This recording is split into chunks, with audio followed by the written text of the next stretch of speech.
Cheers.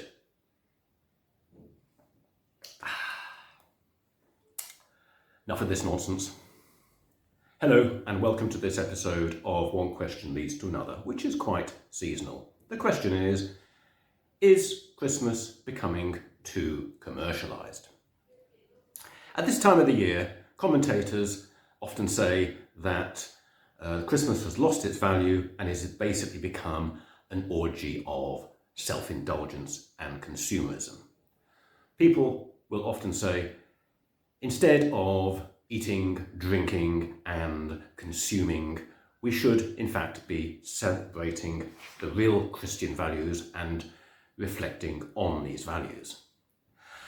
Let's look at this in more detail. And as usual, I'd like to look at it from an historical point of view. And in order to do this, we need to go back first to the true origins of this strange festival in the middle of winter. Let's go. In fact, a lot of customs related to the typical Christmas in most countries these days predate Christianity by a long time. The most obvious example is the Christmas tree. The custom of bringing a tree into the house and decorating it with coloured objects goes back to German and other Northern European populations' customs for many centuries before Christianity had anything like this type of celebration in December. In the Roman Empire, Saturnalia was celebrated in the winter solstice, mid to late December, and this ancient Roman festival was honouring the agricultural god Saturn. Saturnalian celebrations consisted of many things we now associate with Christmas, such as wreaths, candles, and guess what? Feasting and gift giving. Customs like wassailing, where people would go from house to house and sing songs to collect money from their richer neighbours, or sing the same songs in the middle of a town or village.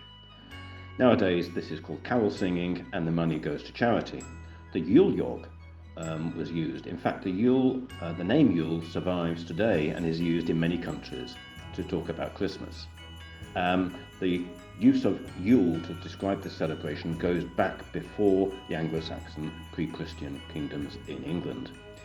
In the 8th century, the English historian and monk Bede wrote of the heathen populations, and he said, I quote, "They begin the year in December the 25th, the day we now celebrate as Christmas." He went on to say that one aspect of this celebration involved drinking, eating, giving presents, and there was something called Mother's Night. On this night, this celebration consisted of women becoming expectant mothers. I think you can imagine what I'm talking about. The fact is that all northern populations needed a celebration in the middle of winter. Nowadays we have electricity and heating, so our winter days and nights are warm and light. Winter is not hard for us, as it was for previous populations. People constantly complain about the cost of energy and electricity, etc. Maybe they should think about those who even today, at this moment, are living in the dark and the cold.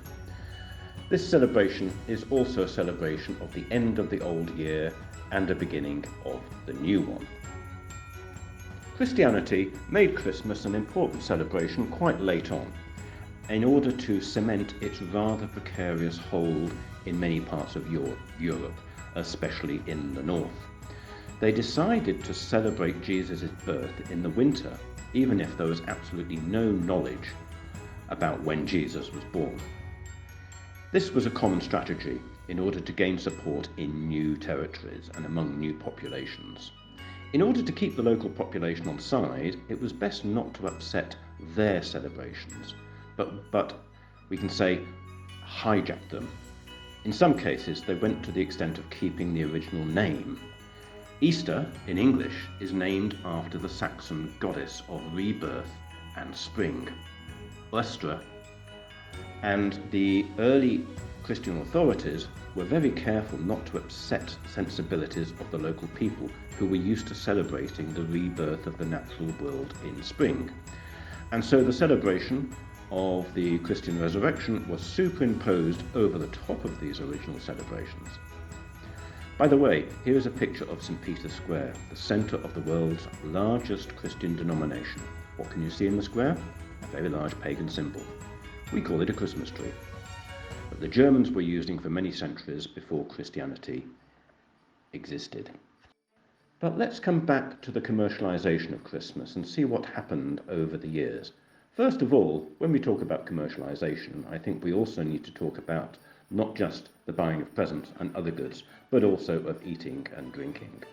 Christmases in medieval times were not great opportunities for spending because people didn't have much money to spend and consumer goods were basically unknown. However, as we can see, this did not stop them celebrating Christmas in a way that is not too different from modern day celebrations. Over time, Christmas gained popularity and new traditions.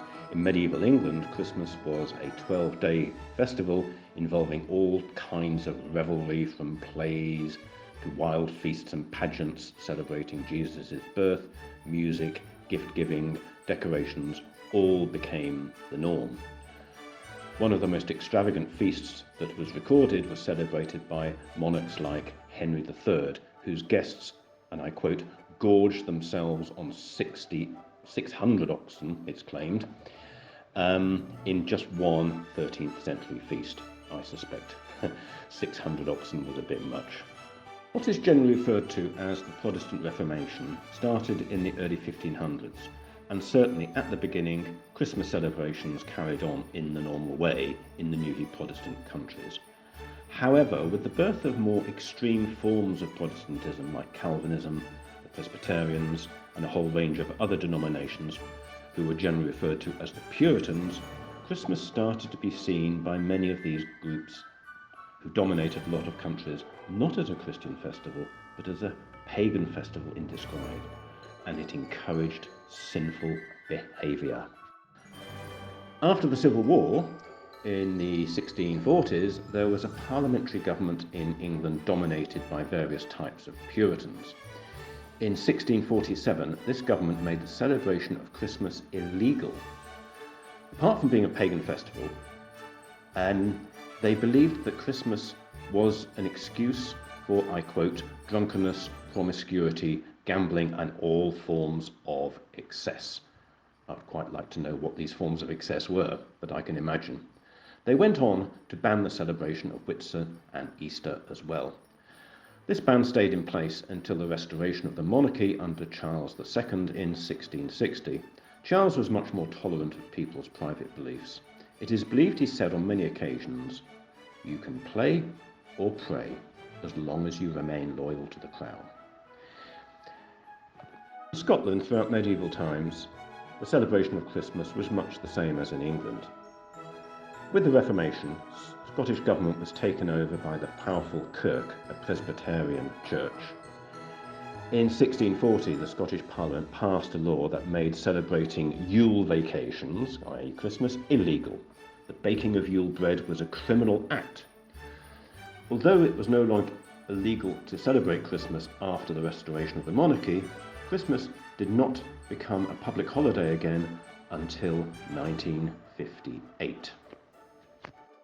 Throughout the 17th, 18th and 19th centuries, Christmas continued to be both a religious festival and a midwinter excuse for a party that often lasted days and nights.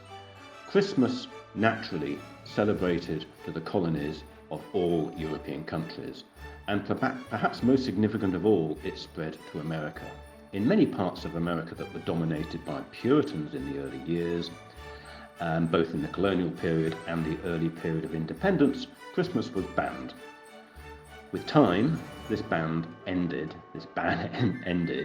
and people celebrated Christmas for the same reason as they did in Europe, either for religious reasons, or for a break in a long, cold, dark winter, or a combination of both.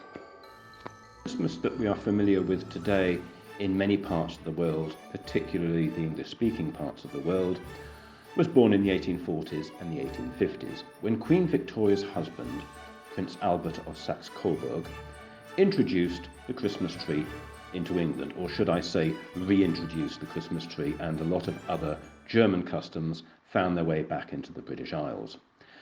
At the same time, German and Dutch immigrants were effectively carrying the same customs to the United States. All of this coincided with the Industrial Revolution. And despite the horror stories you hear about the working conditions of the Industrial Revolution, they were often much better than that which people had suffered before when they worked in agriculture. They had some money in their pockets and some more free time, and were able to celebrate not only by eating and drinking and so on, but also by giving gifts, more gifts than before. Throughout the 19th and 20th centuries, consumerism became not just the domain of the rich, but the domain of everybody. Consumerism, like travel, because of the trains, was democratized. The idea of going Christmas shopping would have been totally alien to a working class person in the 18th or 19th centuries, but it's perfectly natural today.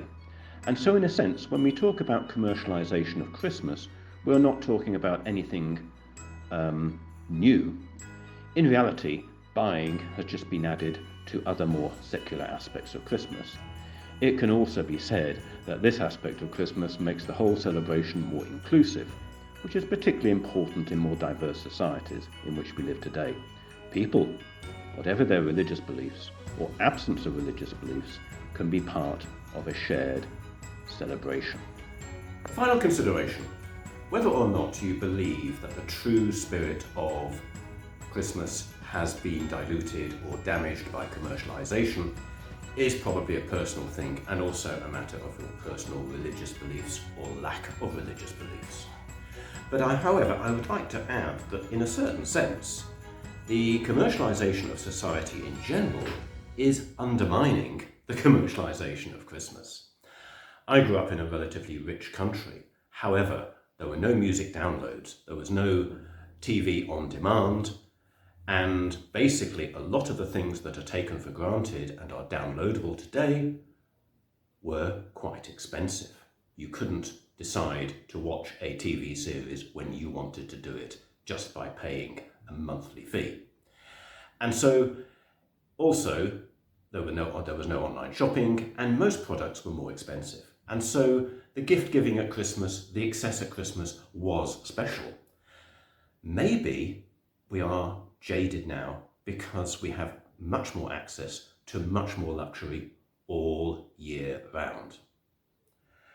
Okay, I could go on, but I won't. So, or it just remains for me to say, Merry Christmas, whatever it means to you.